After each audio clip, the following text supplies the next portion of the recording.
All right, deep divers. Ready for a deep dive. Let's do it. Into a meeting that can only be described as explosive. Yeah. We're talking about the 2019 Oval Office meeting between President Trump and Ukrainian President Zelenskyy. Oh, yeah. Our source material is a BBC News YouTube video titled, "Trump Accuses Zelenskyy of Gambling with World War III in Angry White House Meeting." Wow. You can tell from the title, things get a little heated. Yeah. And we even get some talk about playing cards. Interesting. So what makes this meeting so fascinating is the context. Well, you have Zelenskyy visiting the White House, seeking U.S. support for Ukraine's ongoing conflict with Russia. Right. But even before the meeting begins, there are already signs of tension. Yeah, there's this pre-meeting discussion about a potential deal. Right. Involving U.S. and Ukrainian investments in Ukrainian minerals. With the funds going towards rebuilding Ukraine. Okay. And repaying U.S. military aid. Right. Already you can see different priorities emerging. Exactly. Zelenskyy wants a security agreement. Okay. A backstop in place before agreeing to a ceasefire. He wants guarantees. He wants assurances that Ukraine won't be left vulnerable. Right. Trump, however, insists on a peace deal first, then they can talk security guarantees. Makes sense. This difference in approach really sets the stage for what follows. Yeah, and speaking of tension, there's this moment caught on tape before the meeting. Okay. Where Trump is explaining to reporters why he hasn't publicly criticized Putin. Oh, wow. Let's listen. Okay. He basically says, if I'm too tough on him, it'll mess up the deal. It seems like Trump is approaching this conflict like a business negotiation. That's a great observation. Trying to secure the best possible outcome. Trump's focus on a deal reflects a transactional approach to international relations. Yeah. Which was a hallmark of his foreign policy. Right. It raises some important questions about the implications of this approach. Like what? Does prioritizing a quick resolution, even if it means downplaying Russian aggression, undermine America's credibility on the world stage? Does it send the right message to allies and adversaries? That's a good question. Yeah. And remember, Zelensky's right there listening to this. Oh, right. He's desperately seeking U.S. support. And this probably isn't what he wants to hear. No. But things really escalate once they're all in the Oval Office. Oh, really? For the official meeting. Okay. You have Trump, Zelenskyy, and then Senator JD Vance going back and forth. Wow. Voices raised, accusations flying. It's striking how publicly this disagreement plays out. Yeah. You rarely see this level of bluntness between world leaders, especially on such a sensitive issue. So what are the main points of contention here? Well, Trump repeatedly tells Zelenskyy to be thankful for U.S. aid, emphasizing the billions of dollars and the military equipment provided. He really hammers that point home. He does. But Zelenskyy pushes back. Reminding Trump that Ukraine has been fighting this war largely alone. Right. A war that actually began during the Obama administration. Right. He even points out that the U.S. will eventually feel the effects of this conflict. Wow. If it's not contained. You can hear the frustration in Zelenskyy's voice. Yeah. He's trying to get Trump to understand the gravity of the situation, the shared stakes involved. It's not just about Ukraine. Right. It's about a larger threat to global security. Exactly. Then JD Vance jumps in. Oh, really? Criticizing Zelenskyy for litigating this issue in front of the American media. He even accuses Ukraine of having manpower problems and relying on conscripts. Vance's comments add another layer of complexity to this already tense situation. Right. They highlight the different perspectives within the U.S. government on how to approach this conflict. Right. And Zelenskyy doesn't back down. He doesn't. He directly challenges Vance. What does he say? Asking if he's ever even been to Ukraine. Oh. Implying a lack of firsthand knowledge. This moment shows how quickly things can get personal in these types of high-stakes encounters. It's not just about policy disagreements anymore. Right. It's about pride, respect, even a sense of who's in the right. Yeah, and it just keeps escalating from there. It does. Trump accuses Zelenskyy of gambling with World War III. Oh, my gosh. And being disrespectful to the U.S. Trump's language here is very strong by invoking the specter of World War III. Right. He's ratcheting up the tension and framing the conflict in the most extreme terms. Right. This is a classic strongman tactic, an attempt to assert dominance and control the narrative. Then they get into a back and forth about ceasefires. Okay. With neither side willing to budge on their conditions. Trump even claims that the war would have been over in weeks without U.S. aid. Really? highlighting the perceived effectiveness of his administration's support. These exchanges reveal a fundamental clash in their understanding of the conflict and their respective roles in resolving it. So we have these starkly different perspectives, Yeah. simmering tensions, and some pretty harsh language being thrown around. Right. Where do things go from here?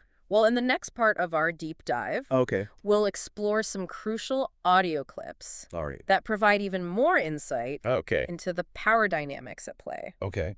We'll also analyze the rhetorical strategies employed by each side and the potential fallout from this very public disagreement. Sounds intense. It is. You won't want to miss it. No. And while you're waiting, Yeah. why not subscribe to our channel, follow us on social media, and consider supporting us on Patreon? Good idea. The link is in the description. Okay. We really appreciate your support. Thanks.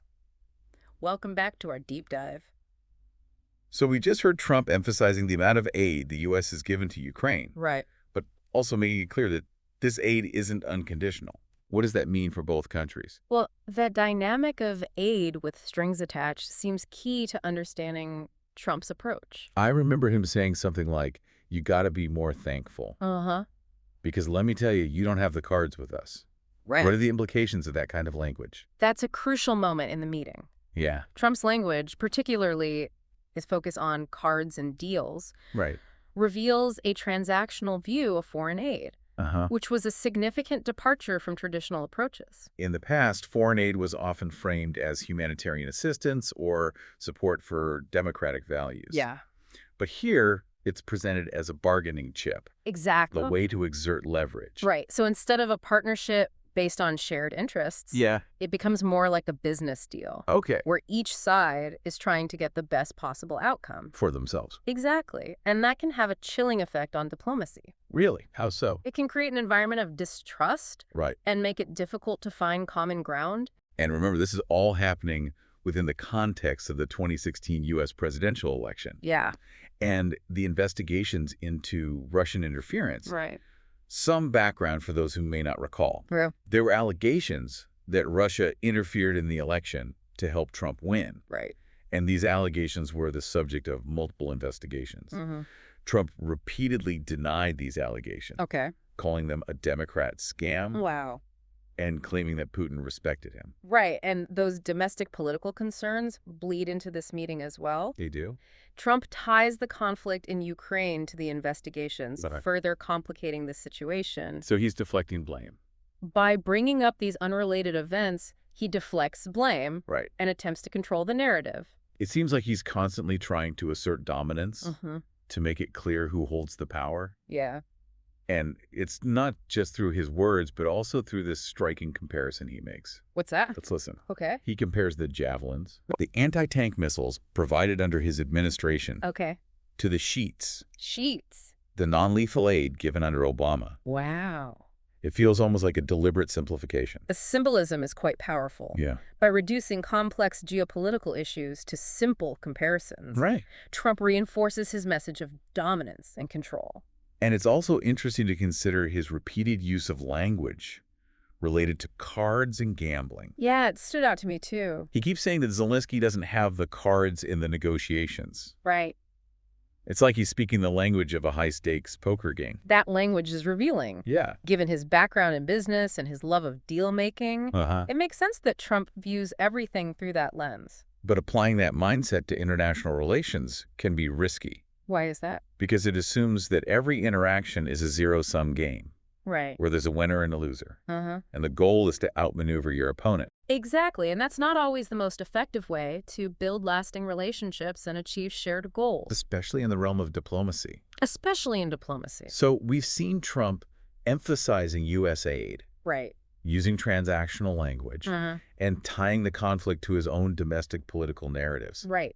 How does this meeting end? The meeting concludes with Trump reiterating his demand for Zelensky to be more thankful and emphasizing the need for a deal. Okay. But the damage was already done. In what way? This meeting had a profound impact on U.S.-Ukraine relations. How so? Well, it eroded trust and highlighted fundamental differences in their approach to the conflict. Okay. Zelensky left the meeting feeling pressured and unsupported, Right. while Trump continued to frame the situation in terms of deals and leverage. And those differences didn't just disappear overnight. They didn't. The conflict continued, and the relationship between the U.S. and Ukraine remained strained. Exactly. This meeting cast a long shadow over U.S.-Ukraine relations. And its implications are still being felt today. Welcome back, Deep Divers. Right. We've been unpacking this intense Oval Office meeting Yeah. between Trump and Zelensky. Right.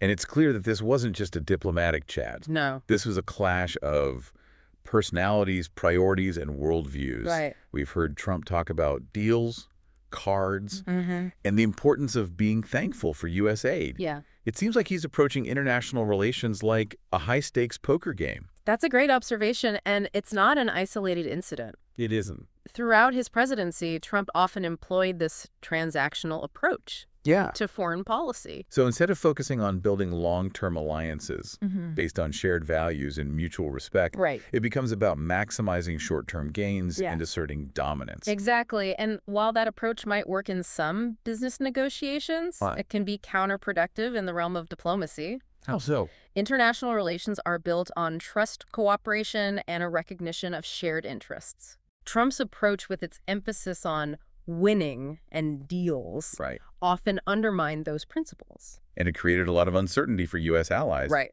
like Ukraine. Like Ukraine. They were left wondering if they could truly rely on the U.S. for support, Yeah.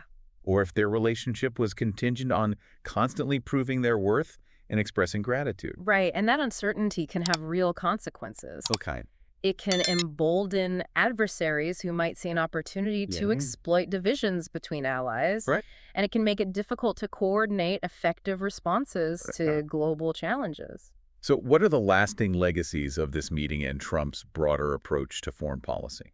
Well, on a practical level, it strained the relationship between the U.S. and Ukraine, Okay. creating a sense of distrust that persisted even after Trump left office. Right. It also contributed to a perception of U.S. unreliability on the world stage, Yeah. making it more difficult for future administrations to build and maintain strong alliances. And on a more philosophical level? It raised some fundamental questions about the role of the U.S. in global affairs. Like what? Should the U.S. be a transactional partner primarily focused on its own interests? Or should it be a leader working with other countries to address shared challenges and promote democracy and human rights? Those are big questions. These are questions that continue to be debated today. So this meeting wasn't just a snapshot of a tense moment in time. Right. It was a microcosm of a much larger shift in U.S. foreign policy Yeah. and a reflection of the challenges and complexities of navigating a rapidly changing world. Absolutely. And it reminds us that even seemingly isolated events Right. can have ripple effects that extend far beyond the immediate participants. That's true. The choices leaders make, the words they use, the approaches they take Mm-hmm. can have lasting consequences for international relations, global stability, and the lives of people around the world. Well, Deep Divers, we've certainly covered a lot of ground in this episode. So yeah. We've analyzed the heated exchanges, unpacked the power dynamics, and explored the broader implications of this Oval Office showdown. Hopefully this deep dive has provided you with some valuable insights into the complexities of international relations, the challenges of diplomacy, Right. and the importance of understanding different perspectives. If you found this deep dive insightful, we encourage you to leave a comment below Good idea. and share your thoughts. Yes. We love hearing from our listeners. We do. And if you're enjoying the show, be sure to subscribe to our channel, follow us on social media, Yeah. and consider supporting us on Patreon. That'd be great. Your support helps us continue to bring you these in-depth analyses, fascinating and important topics. It does. The link to our Patreon is in the episode description. Okay. Till next time, keep diving deep.